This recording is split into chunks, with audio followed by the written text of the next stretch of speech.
Bonjour à tous. L'objectif de cet exercice est de calculer ce que coûte un trajet en voiture en fonction du nombre de kilomètres de ce trajet, de la consommation du véhicule et du prix de l'essence ou du diesel au litre. La formule mathématique pour arriver à calculer le prix de trajet sera donc de la distance parcourue, donc le nombre de kilomètres,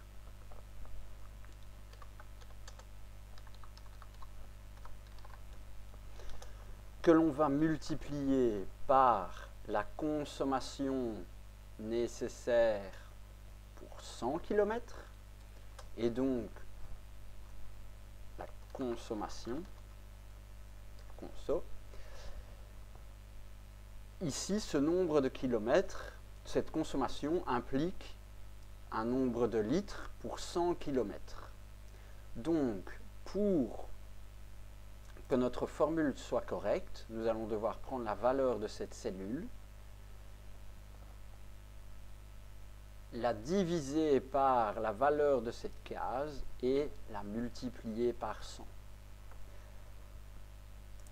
Ensuite, une dernière multiplication doit être effectuée avec le prix de l'essence.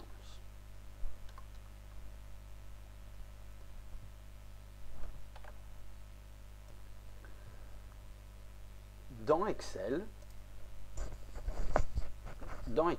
nous allons devoir donc, pour cette première case, appuyer sur la touche égale pour dire à Excel que nous allons lancer un calcul. Et ce calcul demandera la valeur qui se trouve cette cellule dans la ligne qui montre le nombre de kilomètres parcourus, multiplié par la consommation demandée et multiplié par le prix. Pour que le calcul puisse être porté sur toutes les cellules, nous allons devoir réaliser quelques modifications. Pour rappel, notre objectif premier est de calculer le prix que va coûter un déplacement selon les kilomètres par rapport à une consommation de véhicule et le prix de l'essence. Nous avons réalisé cette formule, cependant, qui va nous donner le bon résultat, ou pas. Pourquoi ce résultat n'est pas bon? Parce qu'en fait, ici, nous avons une consommation pour 100 km. Et donc, nous allons devoir rajouter, pour la case qui correspond à la consommation, dans notre cas la case bleue, une division par 100. Une fois cette division réalisée, la bonne réponse est obtenue. À présent, nous allons vérifier si cette réponse peut se réaliser pour toutes les cases suivantes. Nous voyons effectivement que l'opération n'est pas correcte. Pourquoi? Pour avoir une idée plus claire, nous pouvons cliquer sur les mauvaises réponses et voir ce qu'il s'est passé négativement. Nous voyons par exemple que la case Move, qui devait correspondre au prix de l'essence, a eu un déplacement vers la droite, alors qu'elle devait rester ici en B1. Et la case verte, qui devait donner une information sur la consommation aux 100 km, a également fait un mouvement vers la droite. L'objectif est donc, dans notre première formule, de pouvoir empêcher ce déplacement. Pour rappel, empêcher le déplacement signifie mettre un dollar à gauche de l'élément qui ne doit pas se déplacer. Dans notre cas, l'élément qui ne doit pas se déplacer pour la case verte est le mouvement de B à C. Et donc, nous devons mettre un dollar à gauche du B. Par rapport à la case mauve, nous devons également empêcher ce déplacement de B à C et donc mettre un dollar à gauche du B. La case bleue, quant à elle, si nous allons voir dans les mauvaises réponses, elle doit effectivement se déplacer. Donc nous avons bien une variation qui va de 100 à 200. Vérifions si notre opération s'est bien déroulée. Nous avons à présent les bonnes réponses à notre question de départ. Si nous effectuons un déplacement vertical, les mauvaises réponses reviennent. Pourquoi ces mauvaises réponses reviennent? Eh bien, il s'agit en fait d'une erreur de notre formule de départ qui est similaire aux erreurs que nous avons détectées précédemment. En effet, lorsque nous voyons la formule, nous pouvons observer que la case mauve s'est déplacée vers le bas et la case bleue s'est déplacée vers le bas.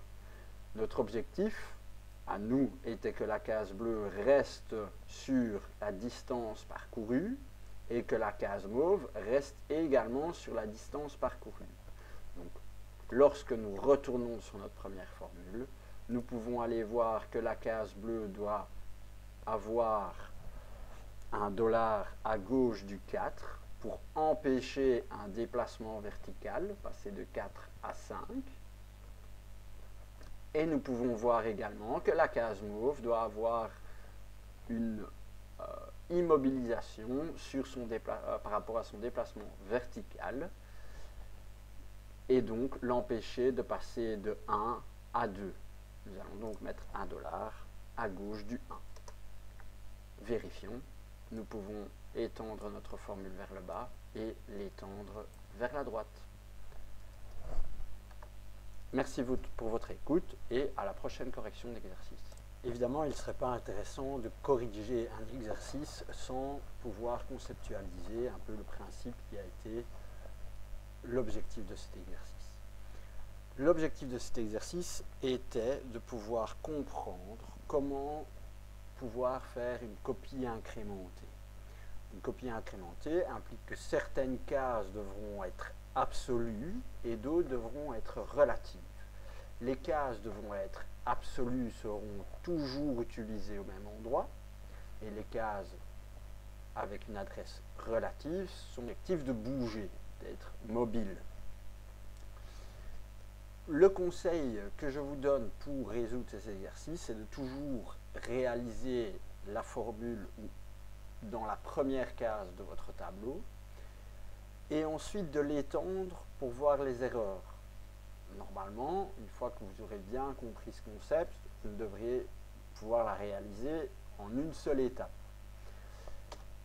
À l'étape 2, vous devrez adapter votre première formule, donc la formule qui est dans la première case, vous devrez l'adapter pour réaliser la copie incrémentée. Et donc, pour vous rappeler cette phrase qui doit être ancrée dans votre tête, je vous dis d'insérer un dollar à gauche de l'élément à bloquer, que ce soit une lettre pour les mouvements horizontaux ou un nombre pour les mouvements verticaux.